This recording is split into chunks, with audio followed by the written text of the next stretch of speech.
Hello friends, welcome to our cooking channel Bharti creation. આજે આપણે બનાવીશું સાંજ માટે ફક્ત 10 જ મિનિટમાં બની જાય તેવા ફરારી ભજીયાની રેસીપી. એકદમ ક્રિસ્પી અને ટેસ્ટી, ના કંઈ પલાળવાની માથાકૂટ કે ના કોઈ દળવાની ઝંઝટ વગર એકદમ ઝડપથી બની જાય તેવા. તો ચાલો બનાવીએ.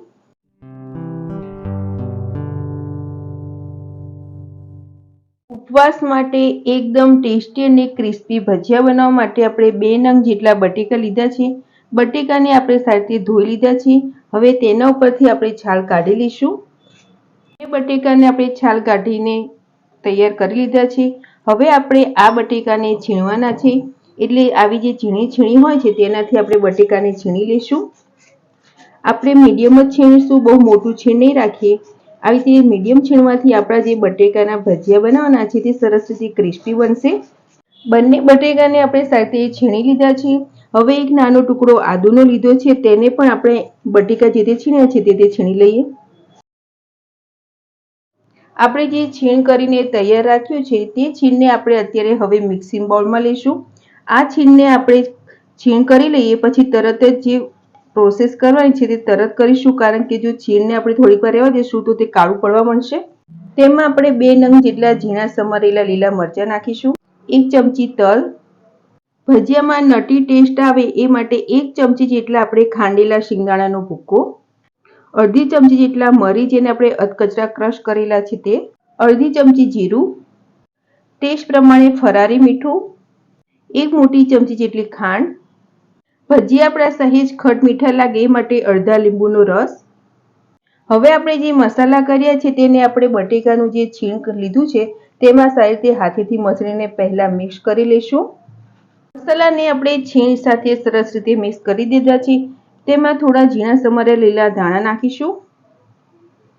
આપણે અત્યારે આ ઇન્સ્ટન્ટ ભજીયા બનાવીએ છીએ એટલે છીણને બાઇન્ડિંગ આપવા માટે રાજગરાના લોટનો ઉપયોગ કરીશું. 2 ચમચી જેટલો રાજગરાનો લોટ લઈશું અને પછી જરૂર લાગે તો બીજો લોટ મિક્સ કરીશું.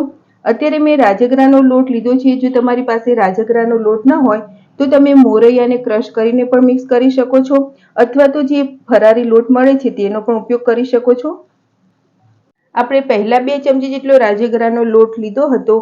હવે પછીથી પણ બીજી 2 ચમચી જેટલો રાજગરાનો લોટ મિક્સ કરીશું. તો આપણે બટેકાના જે ક્રિસ્પી ઇન્સ્ટન્ટ ભજીયા બનાવવાના છે તેનું બેટર સરસ રીતે તૈયાર થઈ ગયું છે. અને આપણે આ બેટરને આવી રીતે સહેજ ઘટ્ટ જ રાખીશું. હવે આ ભજીયાને તળવા માટેનું તેલ ગરમ મૂકીશું. ભજીયાને તળવા માટેનું તેલ આપણું સરસ થઈ ગયું છે. હવે તેમાં આપણે જે બેટર બનાવ્યું છે તેમાંથી આપણે નાના નાના ભજીયા મૂકીશું.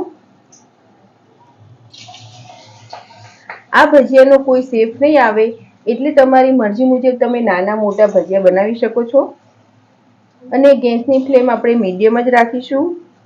લગભગ 3 થી 4 મિનિટ જેવું થયું છે અને આપણા જે ક્રિસ્પી ભજીયા છે સરસ રીતે તળાઈ ગયા છે. અને તમે જોશો તો ઉપરથી પણ સરસ રીતે ગોલ્ડન બ્રાઉન થઈ ગયા છે.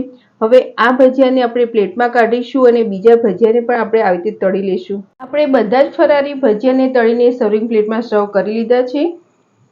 તેને આપણે અત્યારે તળેલા મરચાં અને દહીં જોડે સર્વ કર્યા છે. આ ભજીયાને તમે ગ્રીન ચટણી સાથે પણ લઈ શકો છો. ચા સાથે ખાવાની તો ખૂબ જ મજા આવે છે. કંઈ પણ પલાળ્યા વગર ફક્ત 10 જ મિનિટમાં બની જાય તેવા ફરારી બટેકાના ભજીયાની રેસીપી તમને સારી લાગી હોય તો મારા વિડીયોને લાઇક, શેર અને આવી જ નવી રેસીપી જોવા મારી ચેનલને સબસ્ક્રાઇબ કરજો. મારો વિડીયો જોવા બદલ થેન્ક યુ.